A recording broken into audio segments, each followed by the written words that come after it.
17বার সরকার কতবার যে সরকারি তেরিমেরি করছে সংসদের মধ্যে রিঅ্যারেঞ্জ করে সরকার পাঠাচ্ছে না। আপনি সোজা হয়ে না চললে তো উপায় নেই, তাহলে সরকার চাপে আছে কিনা, সোজা হয়ে চলবে নইলে চেঞ্জ হয়ে যাবে। এই পদ্ধতিটা সুন্দর না? আবার দেখেন যে 1% ভোট পেলে যে ছোট দল আবারও কয়জন সংসদ সদস্য সংসদই থাকবে, তাহলে একটা ভোট কি নষ্ট হলো? কি একটা ভোটও নষ্ট হবে না। জনগণের 100% জনগণই তার ভোটের মূল্য পাইলো কিনা। একটা সুবিধা হলো এককভাবে কেউ স্বৈর শাসক হতে পারবে না। 2 নাম্বার হলো প্রত্যেকটা ভোটের মূল্যায়ন থাকবে। 3 নাম্বার হলো পুলিশ প্রশাসন, র‍্যাব যে পুলিশ প্রশাসন আছে এরা এককভাবে সরকারের বাহিনী হবে না। কেন?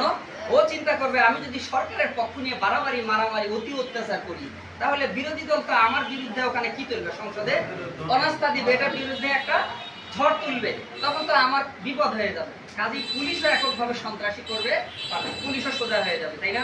দেশের আইন শৃঙ্খলা স্বাভাবিক হয়ে যাবে। পাশাপাশি যে যত ভালো দেশ পরিচালনা করবে রিঅ্যারেঞ্জ করে তাকেই সরকারের দেওয়া হবে। আল্লাহ আল্লাহ করে যদি জামাতে ইসলাম যদি দ্বিতীয় দল হয় আর যদি পরের বারও সুযোগ একাধবার পায় তাহলে জামাতে ইসলাম সারা জীবন পকেটের টাকা দিয়ে রাজনীতি করে, টাকা খাওয়ার জন্য। একটা গার্মেন্ট দখল করেছে সারা বাংলাদেশে, প্রমাণ দেখাতে পারবেন?